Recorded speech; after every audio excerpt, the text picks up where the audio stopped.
Herkese selamlar, kanalıma hoş geldiniz. Bugün sizlerle birlikte Samsung Galaxy S21 FE'nin kutu açılımını yapmıştık daha önce. Bugün de incelemesini yapacağız telefonun. Detaylı böyle derinlemesine bir inceleme yapacağız.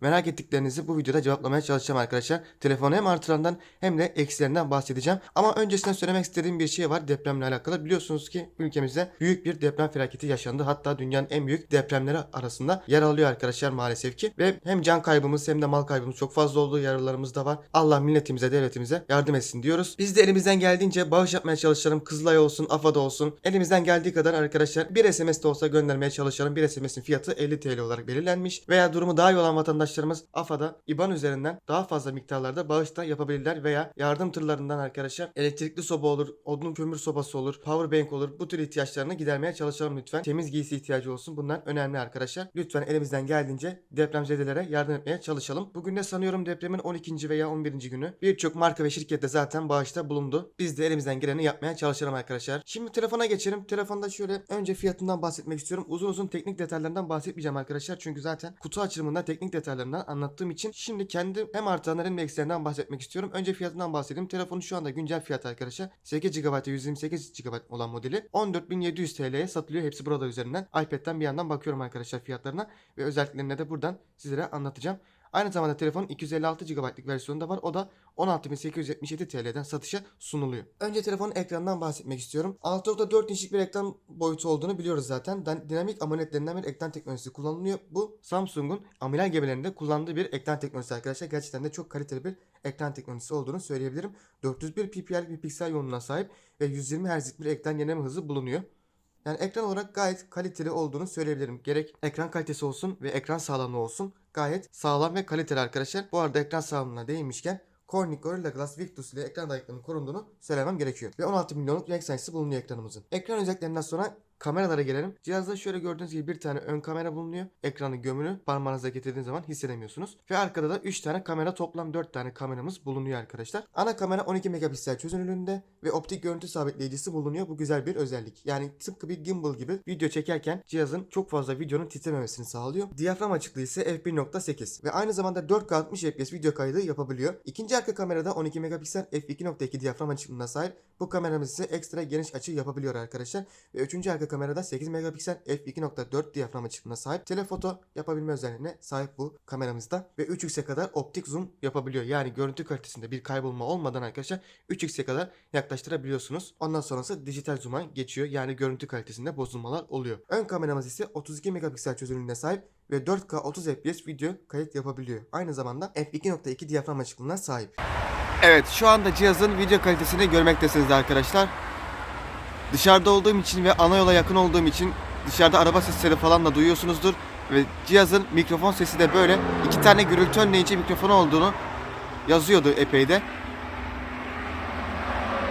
Ve video kalitesi de bu şekilde.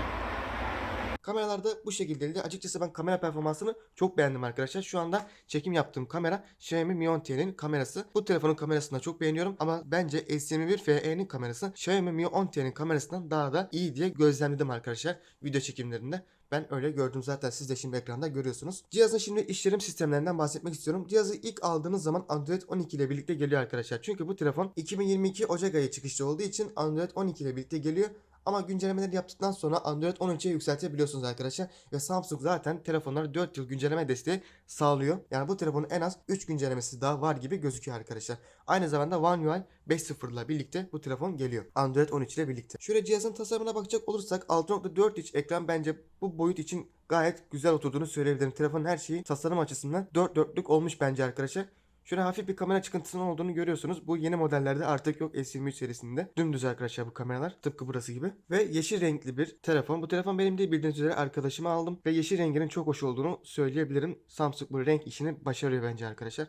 Gördüğünüz gibi 177 gramlık bir ağırlığı bulunuyor. Bence hafif, yani Xiaomi Mi 10T'ye göre karşılaştırdığımız zaman hafif olduğunu görüyoruz. Ve kapağın gövde malzemesinin polimer, yani cam görünümlü bir malzemeden yapıldığını burada söylüyor bizlere. Epeyden baktığım zaman. Çerçeveler ise metal olarak belirtilmiş. Yani gayet sağlam olmasını bekliyoruz tabii ki. Kalınlık olarak da 7.9 mm olarak belirtilmiş. Boyu 155.7 mm ve enine ise 74.5 mm olarak belirtiliyor arkadaşlar bu telefon. Bağlantılarına baktığımız zaman tabii ki de 5G özelliği bu telefonda var. Bununla birlikte Wi-Fi 6 ve Bluetooth 5.0 versiyonlarını da destekliyor bu telefonumuz. Yani güncel bir bağlantı tiplerinin olduğunu söyleyebiliriz. Cihazda suya ve toza dayanıklılık sertifikaları bulunuyor. Yani hem suya hem de toza dayanıklı sertifikaların olması da gayet bu cihazı sağlam ve güvenilir yapıyor. Kolay kolay bozulmayacağı anlamına geliyor. Bu da onu amiral gemisi seviyesine getiriyor zaten. Cihazda 2 tane hoparlör bulunuyor. Stereo hoparlörler diye geçiyor. İsterseniz bir de bir ses testi yapalım. Bir dinleyelim arkadaşlar. Ses fullde.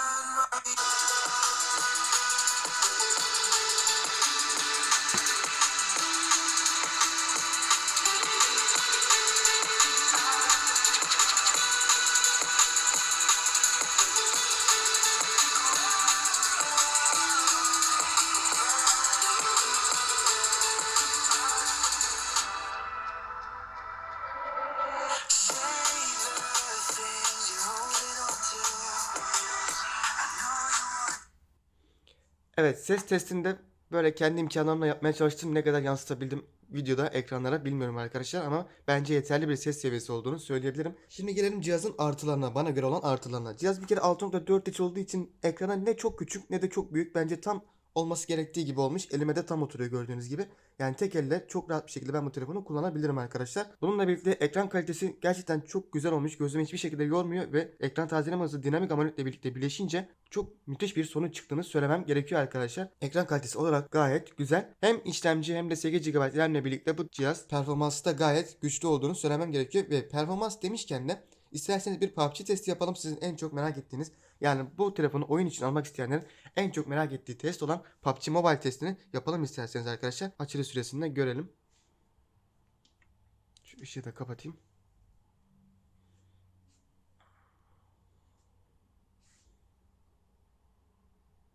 Güncelleme gelmiş.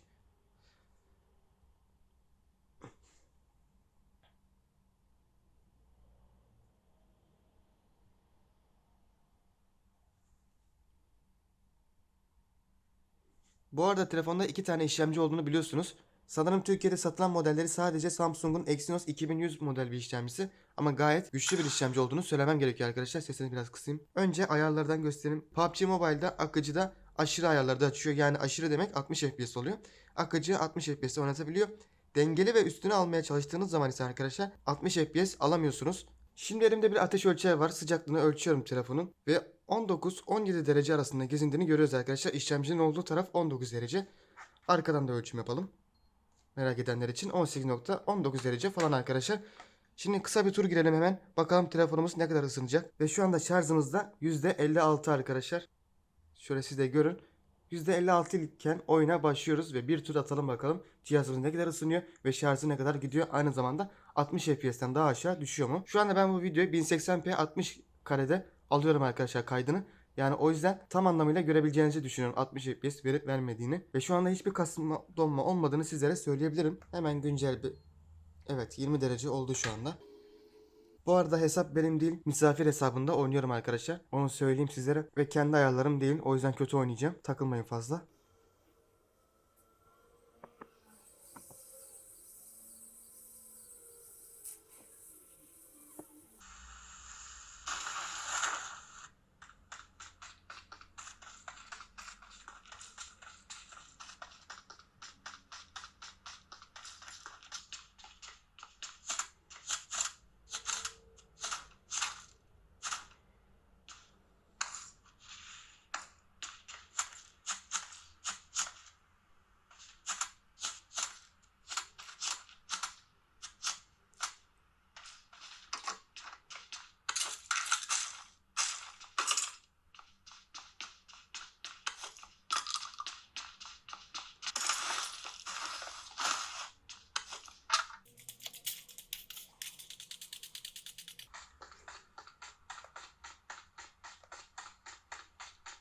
...21.8 derece.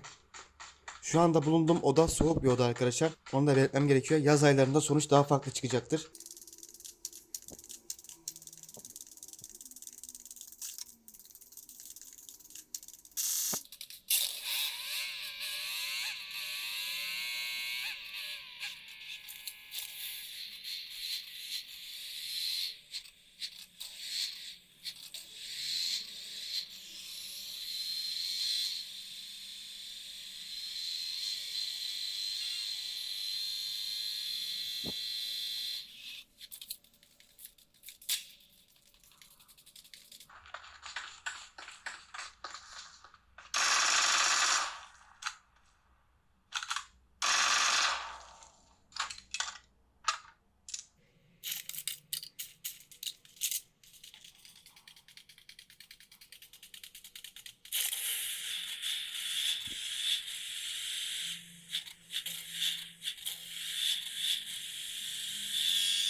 Şu anda 23 derecelerde geziniyor.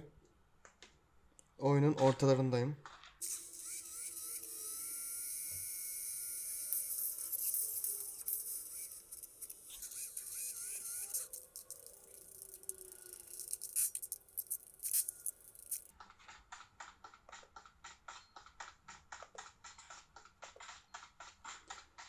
Evet, 25.6 derece arkadaşlar şu anki sıcaklık.